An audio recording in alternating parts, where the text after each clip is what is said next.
रजी अल्लाह ताला अन्हो की तमन्नाए शहादत। हजरत अमर बिन जमू रजी अल्लाह ताला अन्हो पांव से लंगड़े थे।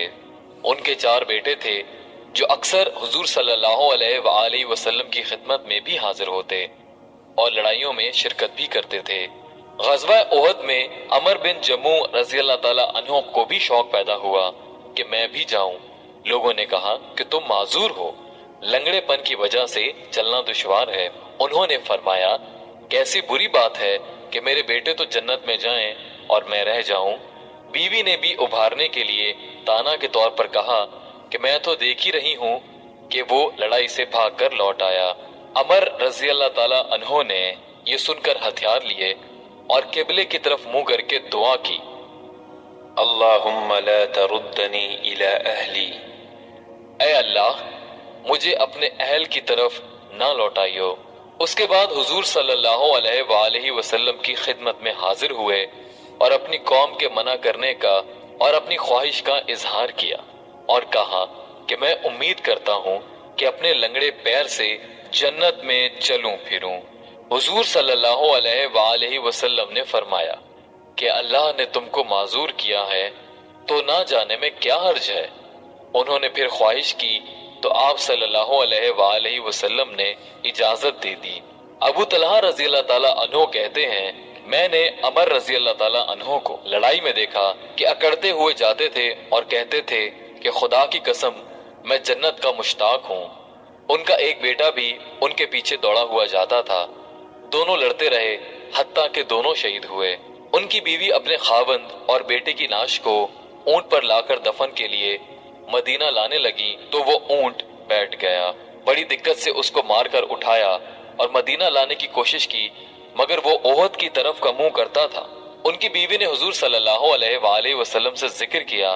आप सल्लल्लाहु अलैहि वसल्लम ने फरमाया कि ऊंट को यही हुक्म है, क्या अमर चलते हुए कुछ कह कर गए थे? उन्होंने अर्ज किया कि किबला की तरफ मुंह करके ये दुआ की थी। तर्जुमा, ऐ अल्लाह मुझे अपने अहल की तरफ ना लौटाइयो। आप सल्लल्लाहु अलैहि वसल्लम ने फरमाया, इसी वजह से ये ऊंट उस तरफ नहीं जाता। फायदा, इसी का नाम है जन्नत का शौक और यही है वो सच्चा इश्क अल्लाह का और उसके रसूल सल्लल्लाहु अलैहि वसल्लम का, जिसकी वजह से सहाबा रजी अल्लाह ताला अन्हो कहां से कहां पहुंच गए कि उनके जज्बे मरने के बाद भी वैसे ही रहते। बहुत देरी कोशिश की कि ऊंट चले, मगर या तो वो बैठ जाता या ओहद की तरफ चलता था। हजरत मुसब बिन उमैर रज़ी अल्लाह ताला अन्हो की शहादत। हजरत मुसब बिन उमैर रज़ी अल्लाह ताला अन्हो इस्लाम लाने से पहले बड़े नाज के पले हुए और मालदार लड़कों में थे। उनके बाप उनके लिए 200 दिरहम का जोड़ा खरीद कर पहनाते थे। 9 उम्र थे, बहुत ज्यादा नाजो नेमत में परवरिश पाते थे। इस्लाम के शुरू ही जमाने में घर वालों से छुपकर मुसलमान हो गए और इसी हालत में रहते। किसी ने उनके घर वालों को भी खबर दी, उन्होंने उनको बांध कर कैद कर दिया। कुछ रोज उसी हालत में गुजारे और जब मौका मिला तो छुप कर भाग गए और जो लोग हबशा की हिजरत कर रहे थे उनके साथ हिजरत करके चले गए। वहां से वापस आकर मदीना मुनव्वरा की हिजरत फरमाई और ज़ुहद व फकर की जिंदगी बसर करने लगे। और ऐसी तंगी की हालत थी कि एक मर्तबा हुजूर अक़दस सल्लल्लाहु अलैहि वसल्लम तशरीफ फरमा थे। हजरत मुसब रज़ी अल्लाह ताला अन्हो सामने से गुजरे। उनके पास सिर्फ एक चादर थी जो कई जगह से फटी हुई थी और एक जगह बजाय कपड़े के चमड़े का पैबंद लगा हुआ था। हुजूर सल्लल्लाहु अलैहि वसल्लम उनकी इस हालत और उस पहली हालत का तज़किरा फरमाते हुए आंखों में आंसू भर लाए। ग़ज़वा उहद में मुहाजिरीन का झंडा उनके हाथ में था। जब मुसलमान निहायत परेशान हालत में मुंतशिर हो रहे थे तो ये जमे हुए खड़े थे।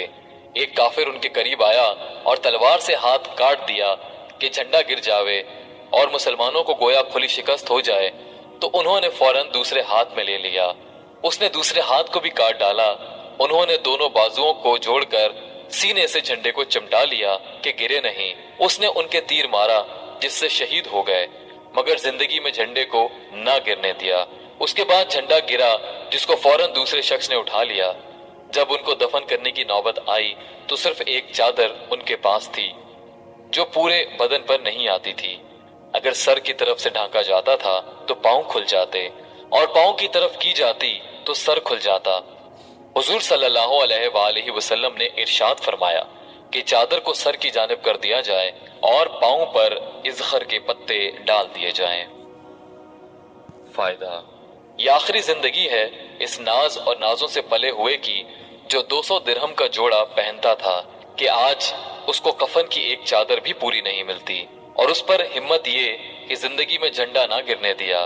दोनों हाथ कट गए मगर फिर भी उसको ना छोड़ा।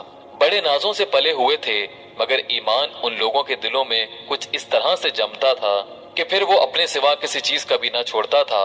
रुपया, पैसा, राहत, आराम हर किस्म की चीज से हटाकर अपने में लगा लेता था।